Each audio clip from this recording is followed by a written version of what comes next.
బిర్యానీ కూర కాలీఫ్లవర్ని శుభ్రంగా ముక్కలు చేసుకుని కట్ చేసుకుని కడుక్కొని గిన్నెలో పెట్టుకోవాలి. ఉప్పు,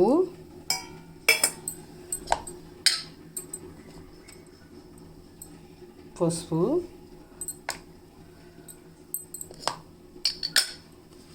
ఒక అర చెంచా మిరియాల పౌడరు, కారము 2 చెంచాలు,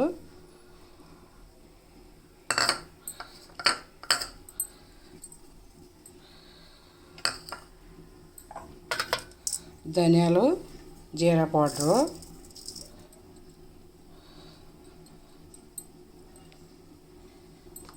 ఇవన్నీ వేసి ఇలా కలుపుకున్నాక కొంచెం వాటర్ వేసుకుని తాలింపు పెట్టుకోవాలి. ఇది ఒక పావు గంట ఉప్పు గరిట నాననివ్వాలి. అప్పుడు ఉప్పు కారం బాగా పట్టుద్ది. కర్రీకి వెజ్ బిర్యానీలోకి బాగుంటుంది.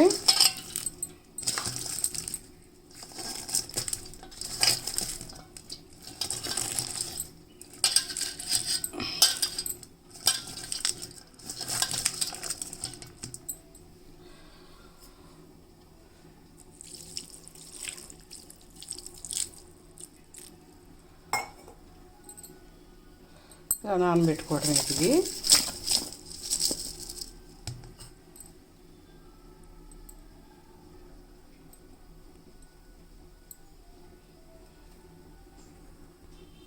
ఇంకో 7 నీళ్ళని ఒక గ్లాస్ పోసుకుని కాగనిచ్చి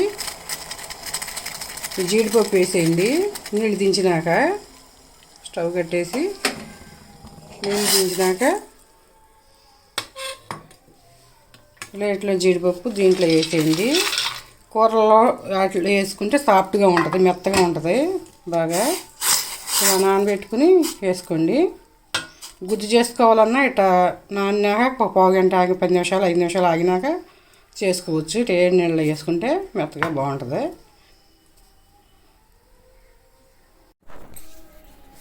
ఎందుకండి క్యాబేజీ కూరకి ఆయిల్ వేసి పెట్టేసాను స్టవ్ మీద. ఇంకా దాల్చిన చెక్క, లవంగాయి, యాలక్కాయి, సోపు, గరం మసాలా తాలింపు పెట్టేస్తాకి.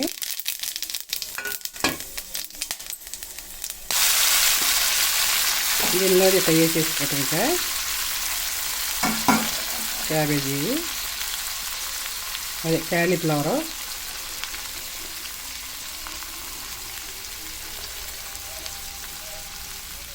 కొంచెం పొడి మసాలా కూడా జింపుతున్నాను.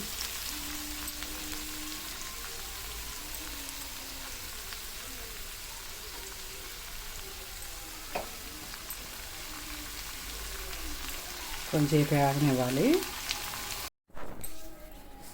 ఎందుకండి క్యాబేజీ కూరకి ఆయిల్ వేసి పెట్టేసాను స్టవ్ మీద. ఇంకా దాల్చిన చెక్క, లవంగాయి, యాలక్కాయి, సోపు, గరం మసాలా తాలింపు పెట్టేస్తాకి.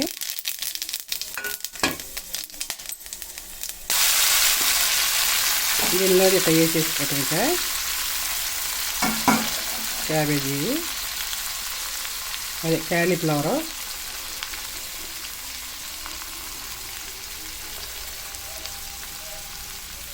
కొంచెం పొడి మసాలా కూడా జింపుతున్నాను.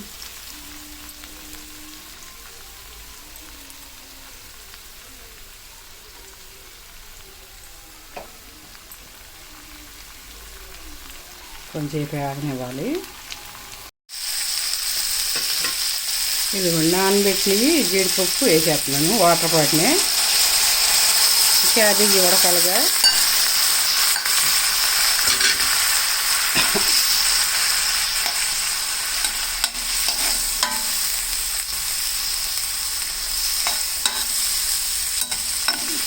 కాసేపు ఉడికినాక చూద్దాం.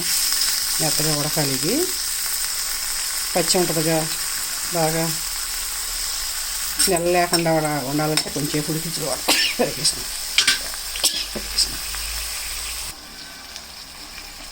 అదేండి, 1 కప్పు పెరుగు దాకా వేసేస్తున్నాను.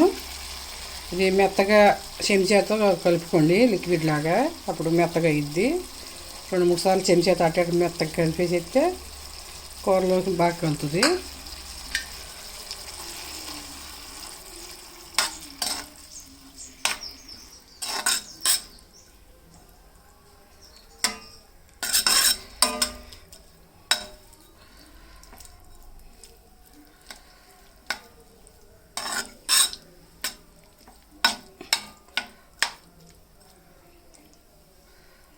అల్లం వెల్లుల్లిపాయ పేస్ట్ కూడా కావాలితే వేసుకోండి.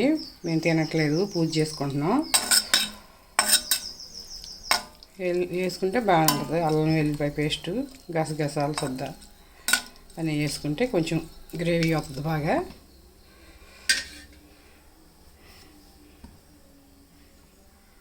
కొంచెం ఉడకనిద్దాం.